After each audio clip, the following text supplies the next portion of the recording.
행복한 노인들은 이것을 절대 하지 않습니다. 지금부터라도 바꾸세요. 여러분, 안녕하세요.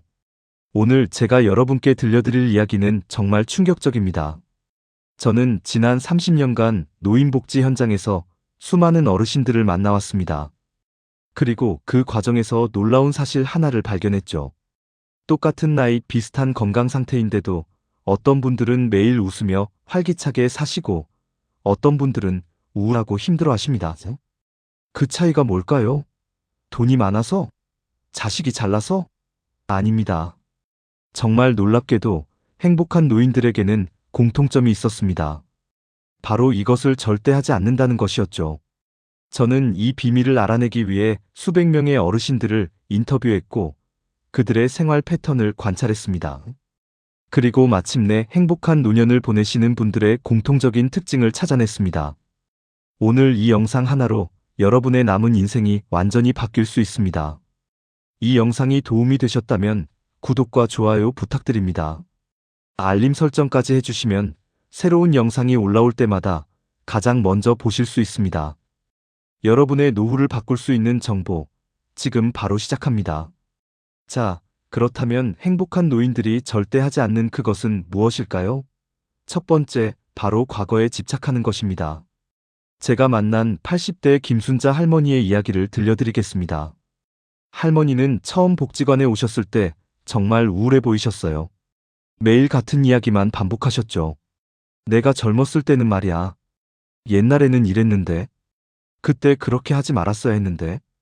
과거의 영광을 되새기고, 과거의 실수를 후회하고, 과거에 자신을 배신한 사람들에 대한 원망으로 가득했습니다. 특히 30년 전에 친구와 다퉜던 일을 계속 얘기하시는 거예요. 그 친구는 이미 세상을 떠났는데도 말이죠. 그때 내가 사과했어야 했는데, 그때 내가 좀 더 참았어야 했는데 라며 매일 후회하셨습니다. 그런데 이게 얼마나 무서운 일인지 아십니까? 과거에 집착하면 현재가 사라집니다. 지금 이 순간의 행복을 느끼지 못하게 되는 거죠. 할머니는 지금 함께 차를 마시고 있는 친구의 얼굴도 제대로 보지 못했어요. 머릿속은 온통 과거 생각뿐이었으니까요. 그런 할머니가 어떻게 변하셨는지 아십니까? 복지관에서 명상 프로그램에 참여하시면서부터였습니다. 명상 선생님께서 이렇게 말씀하셨대요. 과거는 이미 지나갔습니다. 그것은 한 편의 영화를 본 것과 같아요. 영화가 끝났는데 계속 극장에 앉아 있으면 다음 영화를 볼 수 없잖아요. 이 말씀이 할머니의 마음을 움직였습니다. 천천히, 정말 천천히 과거를 내려놓기 시작하셨어요. 6개월이 지나자 할머니 얼굴에 웃음이 돌아왔습니다. 이제야 살 것 같아요. 그동안 난 과거에 갇혀서 현재를 낭비하고 있었네요 라고 말씀하시더라고요. 반면에 행복한 노인들은 과거를 담담하게 받아들입니다. 그랬었지라고 말하며 웃어넘기죠. 과거는 바꿀 수 없다는 걸 알기 때문입니다. 그들은 오늘 무엇을 할지, 내일 누구를 만날지, 다음 주에 어디를 갈지를 생각합니다. 제가 만난 84세 박영수 할아버지는 이렇게 말씀하셨어요. 과거에 좋은 일도 많았고 나쁜 일도 많았지. 하지만 그건 다 지나간 일이야. 중요한 건 지금이야. 오늘 내가 뭘 할 수 있는지, 누구를 웃게 만들 수 있는지, 그게 중요하지. 할아버지는 매일 아침 일어나시면 그날의 계획을 세우신답니다. 작은 것이라도 좋아요. 오늘은 공원에서 30분 걷기, 오늘은 손주에게 전화하기, 오늘은 책 한 챕터 읽기처럼요. 이렇게 현재에 집중하니까 하루하루가 의미 있고 행복하다고 하시더라고요. 여기서 중요한 포인트가 있습니다. 과거를 잊으라는 게 아닙니다. 과거의 좋은 기억은 소중히 간직하되 그것에 발목 잡히지 말라는 겁니다. 후회와 원망으로 오늘을 망치지 말라는 거죠. 과거는 교훈을 주는 선생님이지 우리를 가두는 감옥이 되어서는 안 됩니다. 심리학자들의 연구에 따르면 과거에 집착하는 노인들은 우울증 발병률이 3배 이상 높다고 합니다. 또한 치매 발병률도 높아진다는 연구 결과도 있어요. 왜냐하면 과거에 집착하면 뇌가 새로운 자극을 받지 못하기 때문입니다. 두 번째, 행복한 노인들은 자식에게 모든 것을 의존하는 것을 하지 않습니다. 이건 정말 중요한 포인트입니다. 많은 어르신들이 이렇게 말씀하십니다. 내가 평생 고생해서 키운 자식인데 나를 챙기는 게 당연하지 않아? 물론 효도는 중요합니다. 하지만 자식의 인생이 부모를 위해 존재하는 건 아니거든요. 제가 상담했던 한 할머니는 자식들 때문에 정말 힘들어 하셨어요. 3명의 자녀가 있으신데 한 달에 한 번씩 돌아가면서 모시기로 했대요. 그런데 자녀들이 각자 바쁘다 보니 약속을 자꾸 미루는 거예요. 할머니는 그게 너무 서운하셨던 겁니다. 내가 뭘 잘못했길래 자식들이 나를 이렇게 대하나 하시면서 우시더라고요. 그런데 문제는 뭐였을까요?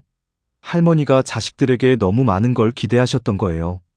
자식들이 자신의 외로움을 채워주길, 자신의 모든 필요를 해결해주길 바라셨던 겁니다.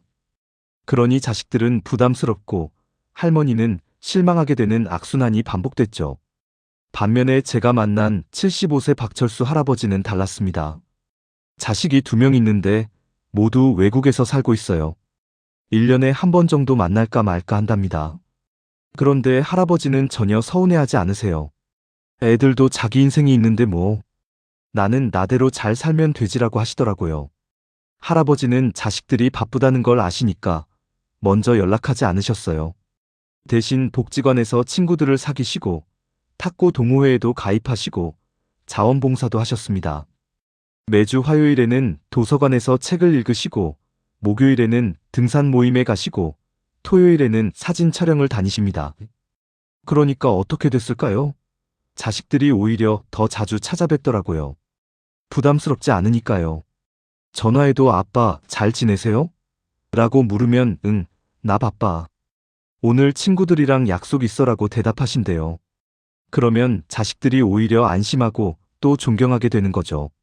작년 추석 때는 자식들이 모처럼 한국에 왔는데 할아버지가 미안한데 나 그날 등산 가기로 했어. 다음에 만나자고 하셨대요. 처음에 자식들이 서운해했지만 나중에는 우리 아버지 정말 멋있다고 자랑스러워했답니다. 행복한 노인들은 자신의 행복을 자식에게 맡기지 않습니다. 스스로 행복을 찾아요. 자식이 잘 되면 기쁘고 못 되어도 자신의 삶은 자신이 책임집니다. 이게 진짜 멋진 어른의 모습이 아닐까요? 여기서 오해하지 마셔야 할 게 있습니다. 자식과 관계를 끊으라는 게 아닙니다. 건강한 거리를 유지하라는 겁니다. 서로를 존중하면서 각자의 삶을 사는 거죠. 그게 더 아름다운 관계를 만듭니다. 실제로 가족관계 전문가들이 뭐라고 하는지 아십니까? 부모와 자식 간에 적절한 거리가 있을 때 관계가 더 좋아진다고 합니다. 너무 가까우면 갈등이 생기고 너무 멀면 소원해지는데 딱 적당한 거리에서 서로를 그리워하고 존중하게 된다는 거죠. 또 하나 중요한 건 의존과 소통은 다르다는 겁니다. 자식에게 의존하지 말라는 게 자식과 연락하지 말라는 게 아니에요. 가끔 전화해서 안부 묻고 명절에 만나서 밥 먹고 이런 건 당연히 해야죠. 하지만 자식이 나를 행복하게 해줘야 해라는 생각은 버려야 한다는 겁니다. 3번째, 행복한 노인들은 새로운 것을 배우기를 포기하는 것을 하지 않습니다. 나이 먹어서 뭘 배워? 이렇게 생각하시는 분들 많으시죠? 그런데 이게 바로 노화를 앞당기는 지름길입니다. 뇌과학자들이 뭐라고 하는지 아십니까? 새로운 것을 배울 때 우리 뇌는 나이와 상관없이 계속 발달한다고 합니다. 82세에 스마트폰 사용법을 배우신 이영희 할머니를 보세요. 처음에는 이게 뭐야? 너무 어려워라고 하셨어요. 그런데 손주가 보내준 사진을 보고 싶으셔서 끝까지 배우셨습니다. 첫 달에는 정말 힘드셨대요. 전원 버튼이 어디 있는지도 모르셨고 카카오톡이 뭔지도 몰랐으니까요. 복지관 컴퓨터 선생님께 일주일에 2번씩 배우러 다니셨어요. 집에서는 손주에게 전화해서 물어보고 때로는 이웃 할머니한테도 물어보셨답니다. 부끄러운 줄 모르고 계속 물어보셨대요. 3개월이 지나니까 기적이 일어났습니다. 할머니가 카카오톡으로 메시지를 보낼 수 있게 된 거예요. 처음으로 손주에게 잘 지내니? 라고 문자를 보냈을 때 손주가 바로 답장을 보내왔대요. 할머니 대박. 할머니가 카톡을 하시다니. 그때 할머니가 얼마나 기뻐하셨는지 모릅니다.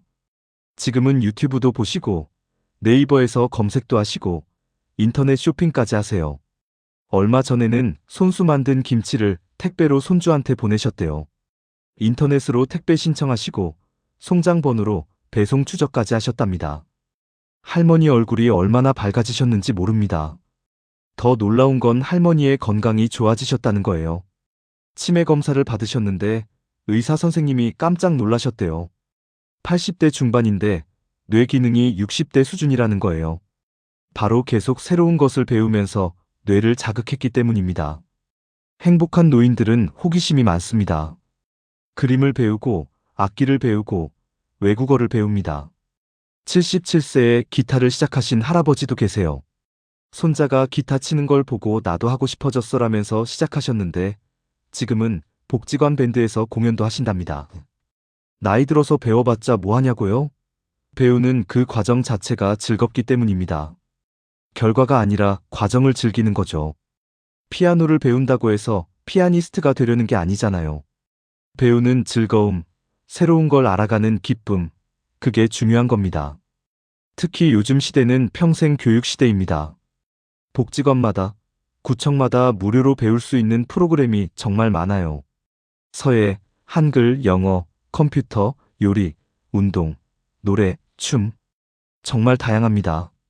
이걸 활용하지 않으시면 너무 아깝지 않나요? 85세에 영어 공부를 시작하신 할머니도 계세요. 죽기 전에 영어로 된 성경책을 읽고 싶어서라는 이유였대요. 지금 2년째 공부 중이신데 간단한 영어 문장은 읽을 수 있게 되셨답니다.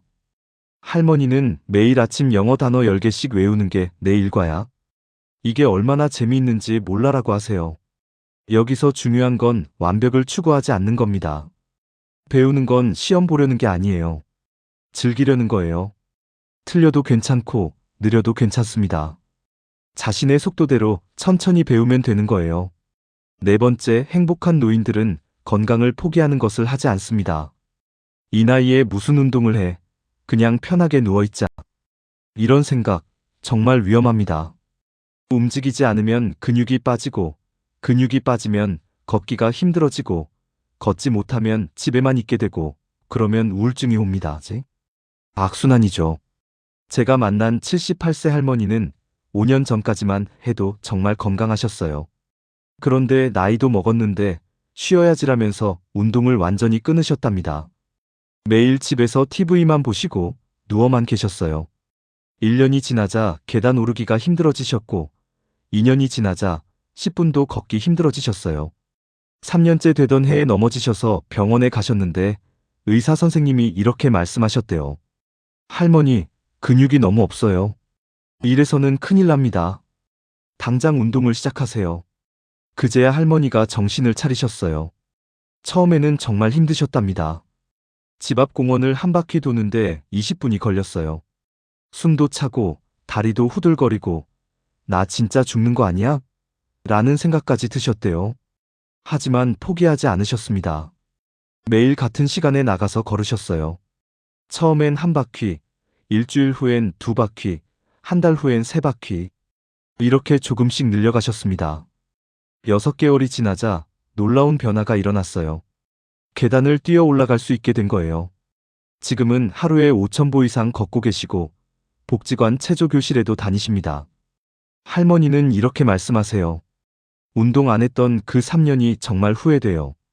그때 계속 움직였으면 이렇게 고생하지 않았을 텐데. 여러분, 절대 건강을 포기하지 마세요. 반면에 행복한 노인들은 매일 조금씩이라도 움직입니다. 산책도 좋고, 맨손 체조도 좋고, 가벼운 스트레칭도 좋습니다. 85세인 최만수 할아버지는 매일 아침 6시에 공원에 나가서 걷기 운동을 하십니다. 비가 오나 눈이 오나 거르지 않으세요. 비 오는 날도 나가세요? 라고 물었더니 우산 쓰고 나가지 뭐. 비 맞으면서 걷는 것도 운치 있어라고 하시더라고요. 겨울에 눈 올 때도 나가시는데 눈길 걷는 게 중심 잡기 운동이 돼서 더 좋아라고 하세요. 할아버지는 30년째 이 습관을 지키고 계신답니다. 그래서인지 또래보다 훨씬 건강하시고 활기차십니다. 병원에 가도 의사 선생님이 깜짝 놀란다고 해요. 85세 맞으세요? 건강 수치가 60대 수준인데요. 여기서 중요한 건 무리하지 않는 겁니다. 젊은 사람처럼 격한 운동을 할 필요는 없어요. 자신의 몸 상태에 맞춰서 꾸준히 조금씩 하는 게 중요합니다. 하루 30분만 걸어도 건강에 엄청난 도움이 됩니다. 의학 연구에 따르면 하루 30분씩 걷기만 해도 심장병 위험이 40% 감소하고 당뇨병 위험이 30% 감소하고 치매 발병률도 크게 낮아진다고 합니다. 또한 우울증 예방에도 탁월한 효과가 있다고 해요. 식습관도 마찬가지입니다. 나이 먹으면 입맛도 없는데 뭘 먹어가 아니라 균형 잡힌 영양을 섭취하려고 노력하는 겁니다. 채소도 먹고 단백질도 챙기고 물도 충분히 마시는 거죠. 특히 단백질이 중요합니다. 나이가 들수록 근육이 빠지는데 단백질을 충분히 섭취해야 근육을 유지할 수 있거든요. 고기, 생선, 달걀, 두부 이런 단백질 식품을 매 끼니마다 조금씩 드시는 게 좋습니다. 그리고 물을 많이 드세요. 노인분들은 갈증을 잘 못 느끼시는데 그래서 탈수에 걸리기 쉬워요. 하루에 물 1.5리터 이상은 드시는 게 좋습니다. 한꺼번에 많이 마시지 마시고 조금씩 자주 마시세요. 5번째, 행복한 노인들은 사회적 관계를 포기하는 것을 하지 않습니다. 나이가 들면 친구들이 하나둘씩 세상을 떠나고 활동 범위도 좁아지고 그러다 보면 점점 고립되기 쉽습니다. 귀찮아. 그냥 집에 있자고 생각하시는 분들 많으시죠? 그런데 이게 바로 우울증과 치매로 가는 지름길입니다. 제가 상담했던 한 할아버지는 아내를 먼저 보내신 후 완전히 집에 틀어박히셨어요. 이제 친구들도 다 죽었고 나갈 이유가 없어라면서 하루 종일 집에만 계셨습니다. 밥도 제대로 안 드시고 옷도 갈아입지 않으시고 TV만 보고 계셨어요. 자녀들이 걱정해서 복지관에 연락했고 제가 집으로 찾아갔습니다. 할아버지는 처음엔 저를 만나기조차 싫어하셨어요. 날 그냥 내버려 둬라고만 하셨죠. 하지만 포기하지 않고 계속 찾아뵙고 이야기를 나눴습니다. 3개월 만에 할아버지가 마음의 문을 여셨어요. 사실 외로워요. 누구랑 이야기하고 싶은데 내가 먼저 연락하기가 부끄러워서 라고 말씀하시더라고요. 제가 복지관 프로그램을 소개해드렸고 할아버지는 처음으로 나오셨습니다. 처음엔 구석에 혼자 앉아 계셨어요. 그런데 복지관 선생님과 다른 어르신들이 계속 말을 걸어주시니까 조금씩 마음을 여셨습니다. 한 달 후에는 바둑 동호회에 가입하셨고 3개월 후에는 바둑 대회에도 나가셨어요. 지금은 어떻게 되셨는지 아세요? 복지관에서 가장 인기 많은 분이 되셨습니다. 밝은 성격으로 바뀌셨고 다른 어르신들한테 먼저 다가가서 말도 걸으시고 농담도 하세요. 내가 왜 그렇게 집에만 박혀 있었는지 모르겠어. 나와 보니까 세상이 이렇게 넓고 좋은 데라고 하시더라고요. 행복한 노인들은 적극적으로 사람을 만납니다. 복지관에 나가고 종교 활동을 하고 동호회에 참여합니다. 70대 후반에 새로운 친구를 사귀시는 분들도 많아요. 이 나이에 무슨 친구냐고요? 친구는 나이와 상관없이 필요합니다. 76세 할머니는 작년에 미술 동호회에 가입하셨는데 거기서 같은 나이대 할머니 5분과 친해지셨어요. 이제는 매주 한 번씩 만나서 그림도 그리고 밥도 먹고 수다도 떨고 계십니다. 50년 지기보다 더 가까워진 것 같아라고 하시더라고요. 특히 요즘은 혼자 사는 노인분들이 많으시잖아요. 통계를 보면 65세 이상 노인 중 20% 이상이 혼자 산다고 합니다. 그럴수록 더 밖으로 나가셔야 합니다. 사람을 만나고 대화를 나누고 웃어야 정신 건강에 좋습니다. 연구 결과에 따르면 사회적 관계가 활발한 노인들이 그렇지 않은 노인들보다 평균 7년 더 오래 산다고 합니다. 또한 치매 발병률도 50% 이상 낮다고 해요. 사람을 만나고 대화하는 것 자체가 뇌를 자극하기 때문입니다. 여기서 중요한 팁을 하나 드리자면 새로운 관계를 만들 때는 공통 관심사를 중심으로 하는 게 좋습니다. 그냥 아무 모임이나 가는 게 아니라 자신이 좋아하는 활동을 하는 모임에 가는 거예요. 그러면 자연스럽게 이야기거리가 생기고 친해지기 쉽습니다. 바둑을 좋아하면 바둑 동호회, 노래를 좋아하면 노래교실, 등산을 좋아하면 등산 모임. 이렇게 자신의 취미를 중심으로 사람들을 만나면 훨씬 즐겁고 오래 지속됩니다. 6번째, 행복한 노인들은 작은 즐거움을 무시하는 것을 하지 않습니다. 젊었을 때는 큰 행복을 추구했죠. 승진, 집장만, 자식 결혼. 그런데 나이가 들면 행복의 기준이 달라져야 합니다. 작은 것에서 행복을 찾아야 해요. 아침에 일어나서 마시는 따뜻한 차 한 잔, 공원에서 보는 꽃 한 송이, 손주가 보내온 사진 한 장, 오랜만에 만난 친구와의 수다. 이런 작은 것들이 바로 행복입니다. 제가 만난 81세 할머니는 매일 아침 창밖을 보는 게 낙이라고 하세요. 아침 햇살이 나무 사이로 들어오는 걸 보면 그렇게 예쁠 수가 없어. 그걸 보면 오늘도 살아있구나, 감사하다는 생각이 들어라고 하시더라고요. 또 다른 할아버지는 손주가 유치원에서 그린 그림을 액자에 넣어서 벽에 걸어 놓으셨어요. 이거 볼 때마다 기분이 좋아져. 손주 생각도 나고 세상이 아름답게 보여라고 하십니다. 그 그림은 그냥 낙서 수준이지만 할아버지에게는 세상에서 가장 아름다운 작품입니다. 행복한 노인들은 이런 작은 즐거움을 놓치지 않습니다. 감사할 줄 알고 만족할 줄 압니다. 나는 아무것도 없어가 아니라 나에게는 이것이 있네라고 생각하는 거죠. 78세 정미자 할머니는 매일 감사일기를 쓰신다고 해요. 하루에 있었던 감사한 일 3가지를 적으시는 거죠. 처음에는 쓸 게 없다고 하셨는데 점점 많아지더래요. 오늘은 날씨가 좋았다. 친구한테 전화가 왔다. 저녁 식사가 맛있었다. 이런 소소한 것들을 적다 보니까 삶을 바라보는 시각이 완전히 바뀌셨답니다. 전에는 오늘도 별일 없는 하루라고 생각했는데 지금은 오늘도 좋은 일이 많았던 하루라고 생각하게 됐어요. 실제로 긍정심리학 연구에서도 감사일기의 효과가 입증됐습니다. 매일 감사한 일을 기록하는 사람들은 우울증이 감소하고 행복감이 증가하고 수면의 질도 좋아진다고 해요. 작은 즐거움을 찾는 연습을 해보세요. 오늘 하루 동안 행복했던 순간이 무엇이었나요? 맛있었던 음식, 예쁘게 핀 꽃, 따뜻했던 햇살, 친절했던 사람. 이런 것들을 의식적으로 찾아보세요. 그러면 세상이 달라 보입니다. 7번째, 행복한 노인들은 돈에만 집착하는 것을 하지 않습니다. 물론 돈은 중요합니다. 특히 노후에는 경제적 안정이 필요하죠. 하지만 돈만 생각하다가 인생을 낭비하시는 분들이 많아요. 돈 아껴야지, 나중에 병원비 들어가면 어떡해라면서 아무것도 하지 않으시는 거예요. 제가 만난 한 할아버지는 정말 심각했어요. 은퇴 후 연금과 저축으로 충분히 생활할 수 있는 상황인데도 돈 쓰는 걸 너무 두려워하셨습니다. 친구들이 여행 가자고 해도 돈 아깝다고 안 가시고, 복지관 프로그램도 돈 든다고 안 가시고, 심지어 버스비 아깝다고 걸어 다니시는 거예요. 그렇게 5년을 보내고 나니까 어떻게 됐을까요? 통장에 돈은 쌓였지만 친구들은 다 떠났고 건강도 나빠졌습니다. 그때 친구들이랑 여행 갈 걸, 그때 복지관 프로그램 신청할 걸 후회만 하시더라고요. 반면에 행복한 노인들은 균형을 잡습니다. 아낄 건 아끼지만 자신을 위해 쓸 건 씁니다.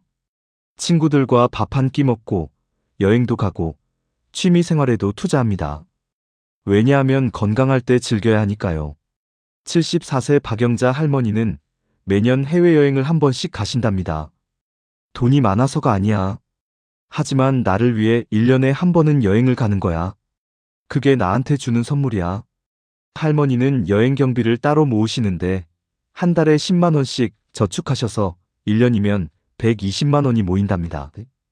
이 돈으로 동남아 여행 한 번 다녀와. 그게 얼마나 큰 행복인지 몰라.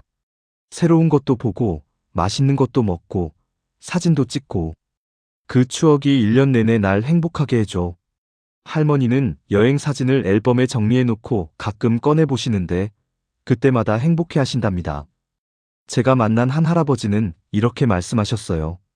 돈을 관에 가져갈 수는 없잖아. 건강할 때 쓰고 즐기고 행복하게 살다 가는 게 맞지. 자식한테 유산 많이 남겨주는 것보다 내가 행복하게 사는 모습을 보여주는 게 더 좋은 유산이 아닐까? 정말 지혜로운 말씀이죠. 물론 무분별하게 쓰라는 게 아닙니다. 자신의 경제 상황에 맞춰서 계획적으로, 하지만 너무 인색하게 살지는 말라는 겁니다. 돈은 행복을 위한 수단이지 목적이 아니니까요. 재무 전문가들도 이렇게 조언합니다. 노후 자금을 3부분으로 나누라고 해요. 첫째, 생활비로 쓸 돈.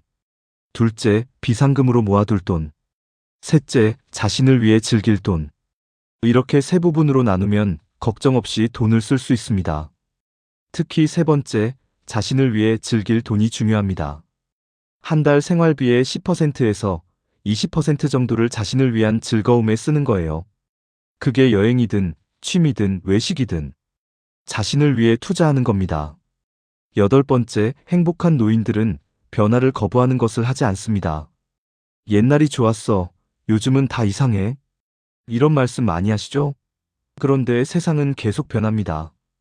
기술도 변하고, 문화도 변하고, 사람들의 생각도 변합니다. 이 변화를 거부하면 시대에 뒤처지고 외로워집니다. 제가 만난 79세 할아버지는 변화를 너무 거부하셨어요. 요즘 젊은 것들은 다 버릇없어. 요즘 세상은 이상해. 옛날이 좋았지. 이런 말만 하시는 거예요. 손주들이 놀러 오면 계속 잔소리만 하시니까 손주들이 오기 싫어하더라고요.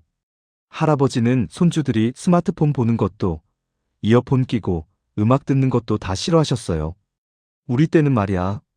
라는 말로 시작해서 옛날 이야기만 하시니까 손주들이 지루했습니다. 결국 손주들은 할아버지 만나는 걸 피하게 됐고 할아버지는 더 외로워지셨죠. 반면에 행복한 노인들은 변화를 받아들입니다. 완벽하게 이해하지 못해도 시도는 해봅니다.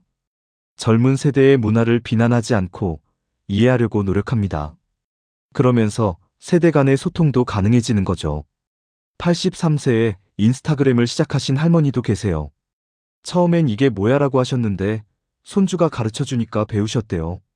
지금은 자신의 일상을 올리시고 다른 분들의 사진도 보시면서 즐거워하십니다. 할머니가 올린 사진 중에 하나가 화제가 됐어요. 할머니가 직접 만든 김치찌개 사진이었는데 젊은 사람들이 와, 할머니가 인스타를 하시다니 멋있어요. 레시피 좀 알려주세요라며 댓글을 달았대요. 할머니는 그게 너무 신기하고 재미있어서 이제는 매일 인스타그램을 확인하신답니다. 변화를 받아들인다는 건 자신을 포기한다는 게 아닙니다. 새로운 것을 경험하면서 삶을 풍요롭게 만드는 거죠. 나이가 들수록 유연해져야 합니다. 고집만 부리면 힘들어져요. 요즘은 키오스크로 주문하는 식당이 많잖아요. 어떤 어르신들은 이거 어렵다, 옛날 방식이 좋았어라면서 아예 그런 식당을 안 가십니다. 하지만 행복한 노인들은 배우려고 노력해요. 처음엔 서툴러도 몇 번 해보면 할 수 있거든요. 77세 할아버지는 키오스크 사용법을 배우셔서 이제는 패스트푸드점에서 손주들한테 햄버거를 사주신답니다. 내가 직접 주문해서 사주니까 손주들이 신기해하면서 좋아해. 나도 뿌듯하고. 할아버지는 처음엔 점원한테 여러 번 물어보면서 배우셨는데 이제는 익숙하게 잘하신답니다. 변화를 받아들이는 게 처음엔 어렵고 두렵습니다. 하지만 한번 도전해보세요. 생각보다 어렵지 않고 또 새로운 세상이 열립니다. 그러면 젊은 사람들과도 소통할 수 있고 세상이 더 넓어집니다. 아홉 번째, 행복한 노인들은 베푸는 것을 멈추는 것을 하지 않습니다.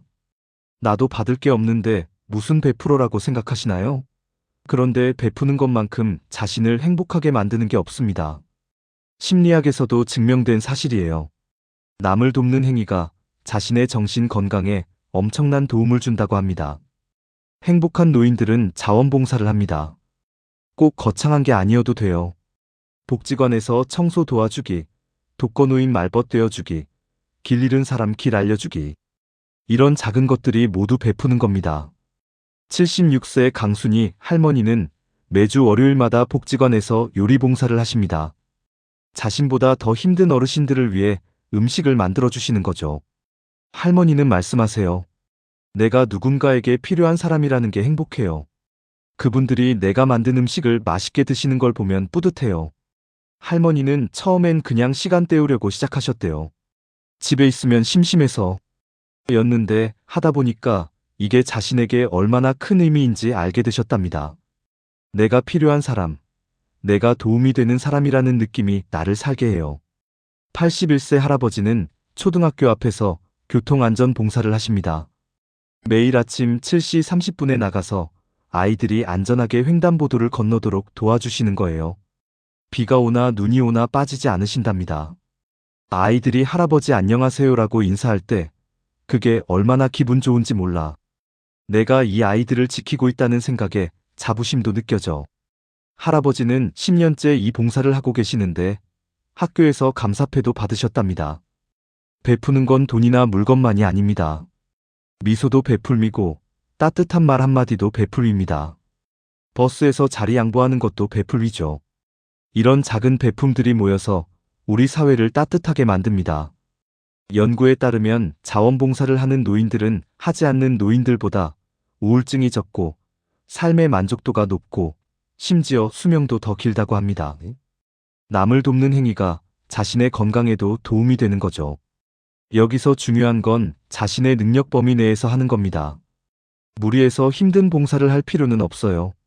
자신이 할 수 있는 만큼 즐겁게 할 수 있는 것을 하면 됩니다. 그게 일주일에 한 번이든 한 달에 한 번이든 상관없습니다. 10번째, 그리고 가장 중요한 것, 행복한 노인들은 자신을 포기하는 것을 하지 않습니다. 이게 가장 중요한 포인트입니다. 많은 어르신들이 나는 이제 쓸모없어라고 생각하십니다. 자식들 다 키웠고, 직장에서도 은퇴했고, 사회적 역할도 없고, 그래서 자신을 포기하시는 거예요. 제가 상담했던 한 할머니는 정말 우울해하셨어요. 나는 이제 아무것도 아니야. 자식들한테 짐만 되고, 사회에도 쓸모없고, 빨리 죽는 게 나아라고까지 말씀하셨습니다. 그 말을 들었을 때 제 마음이 정말 아팠어요. 하지만 할머니는 아무것도 아닌 게 아니었습니다. 할머니는 평생 3자녀를 훌륭하게 키우셨고, 남편을 내조하셨고, 이웃들에게 친절하셨고, 많은 사람들에게 사랑받으셨습니다. 다만 할머니 자신이 그걸 인정하지 않으셨을 뿐이죠. 저는 할머니께 물었습니다. 할머니가 좋아하시는 게 뭐예요? 하고 싶으신 게 뭐예요? 할머니는 한참을 생각하시더니나 예전에 노래 부르는 거 좋아했어. 젊었을 때 성가대 활동도 했었지라고 하셨어요. 그래서 복지관 합창단을 소개해드렸습니다. 처음엔 내가 이 나이에 무슨 합창단이냐고 하셨지만 결국 가보시기로 하셨어요. 그리고 첫 연습에 참여하신 후 완전히 달라지셨습니다. 노래를 부르니까 옛날 생각이 나더라고. 내가 얼마나 노래를 좋아했는지. 그걸 잊고 살았어. 할머니는 매주 합창 연습에 빠지지 않고 참여하셨고 3개월 후 공연에도 서셨습니다. 공연이 끝난 후 할머니 눈에는 눈물이 가득했어요. 기쁨의 눈물이었습니다. 나도 아직 뭔가 할 수 있구나. 나도 아직 가치 있는 사람이구나. 할머니는 자신을 다시 찾으셨습니다.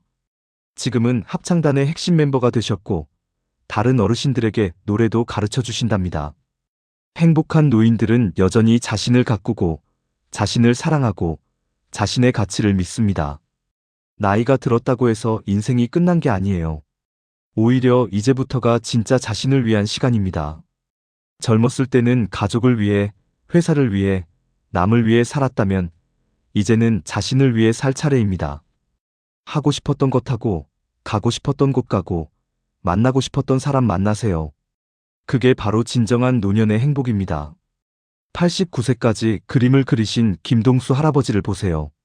평생 직장 생활만 하시다가 70세에 처음 붓을 잡으셨어요. 회사에서 은퇴하시고 이제 뭐하지? 하시다가 우연히 TV에서 그림 그리는 프로그램을 보셨대요. 저거 재미있겠다는 생각이 드셨답니다. 처음엔 주저하셨어요. 70살에 그림을 시작하다니 사람들이 웃지 않을까?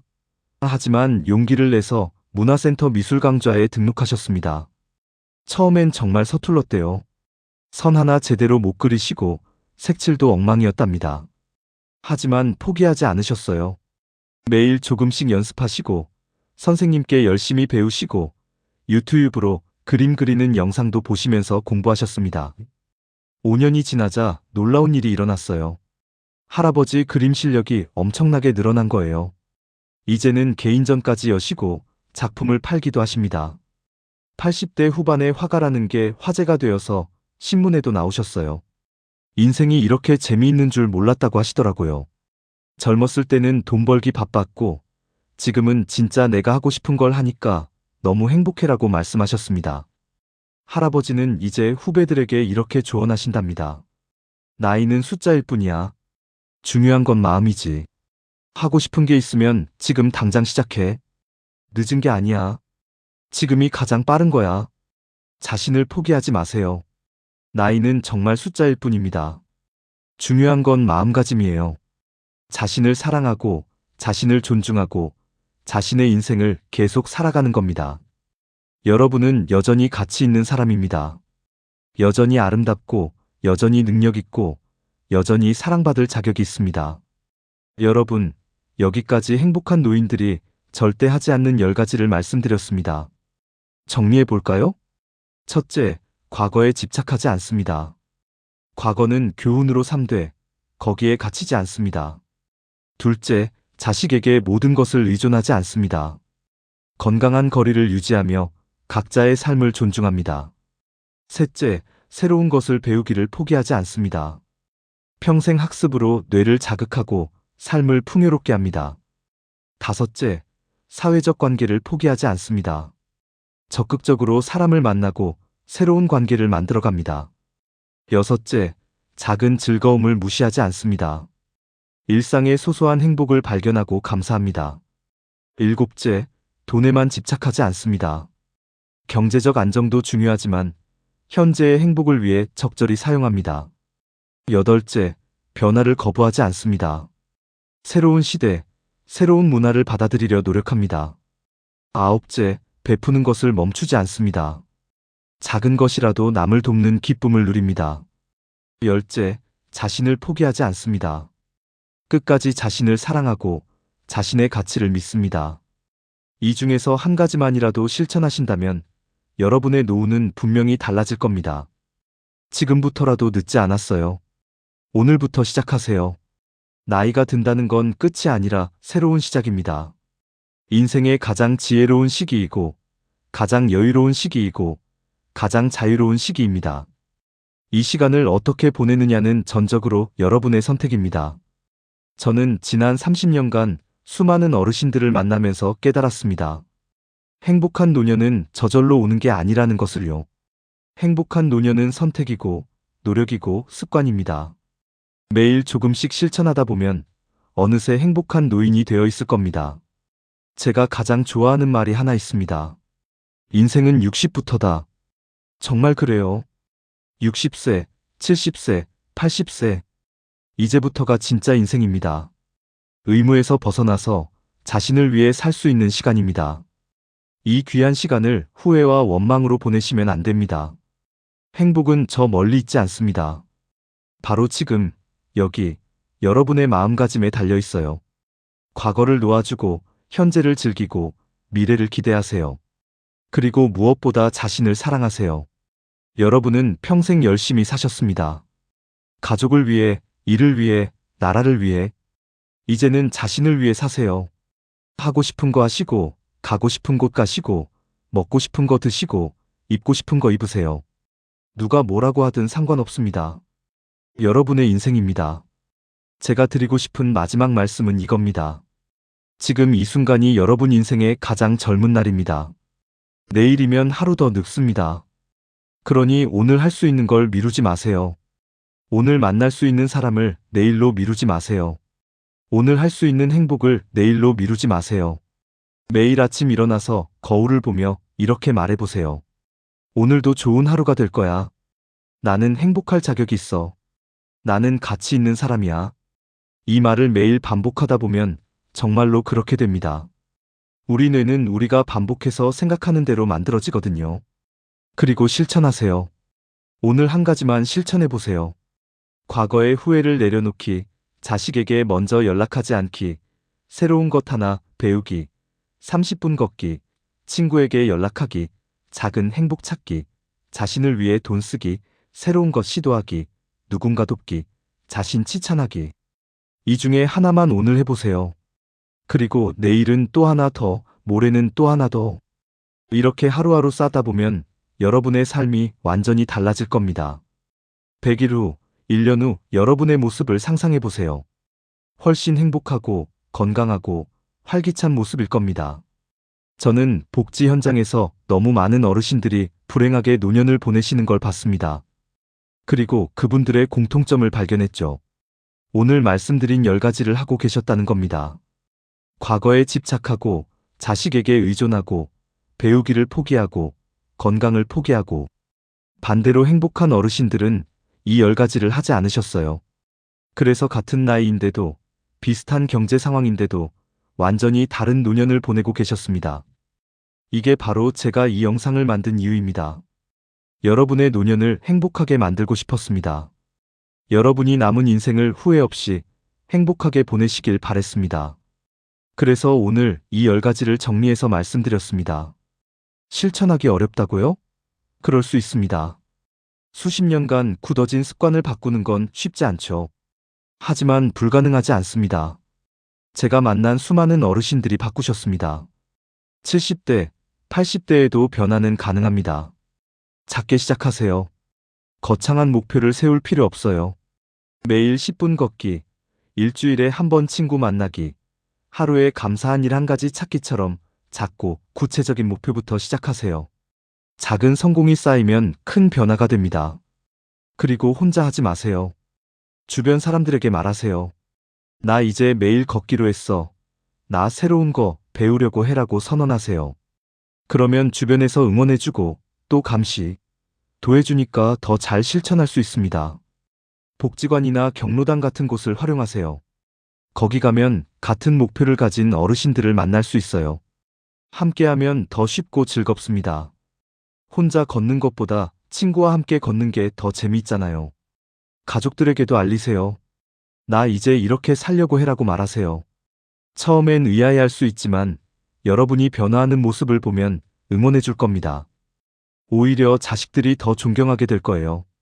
그리고 실패해도 괜찮습니다. 오늘 실천 못했다고 해서 포기하지 마세요. 내일 다시 시작하면 됩니다. 중요한 건 포기하지 않는 거예요. 넘어져도 다시 일어서고 실패해도 다시 도전하는 겁니다. 제가 만난 86세 할머니가 이런 말씀을 하셨어요. 사람은 죽는 그날까지 성장할 수 있어. 나이는 성장을 멈추는 이유가 될 수 없지. 나는 죽는 날까지 더 나은 사람이 되려고 노력할 거야. 정말 멋진 말씀이죠? 여러분도 할 수 있습니다. 지금 이 순간부터 시작하세요. 과거는 내려놓고 현재를 즐기고 미래를 준비하세요. 여러분의 노년은 여러분이 만드는 겁니다. 오늘 이 영상이 여러분께 조금이나마 도움이 되셨기를 바랍니다. 혹시 도움이 되셨다면 구독과 좋아요 눌러주세요. 그리고 알림 설정까지 해주시면 새로운 영상이 올라올 때마다 가장 먼저 보실 수 있습니다. 댓글로 여러분의 생각도 나눠주세요. 어떤 부분이 가장 공감되셨나요? 지금 바로 실천할 수 있는 건 무엇일까요? 여러분의 이야기를 듣고 싶습니다. 댓글로 나누면 다른 분들에게도 도움이 되고 또 서로 응원할 수 있으니까요. 그리고 이 영상을 주변의 어르신들과도 공유해주세요. 여러분의 부모님, 친척 어르신, 이웃 어르신, 많은 분들이 이 내용을 알면 좋겠습니다. 우리 모두가 행복한 노년을 보낼 수 있도록 함께 노력해요.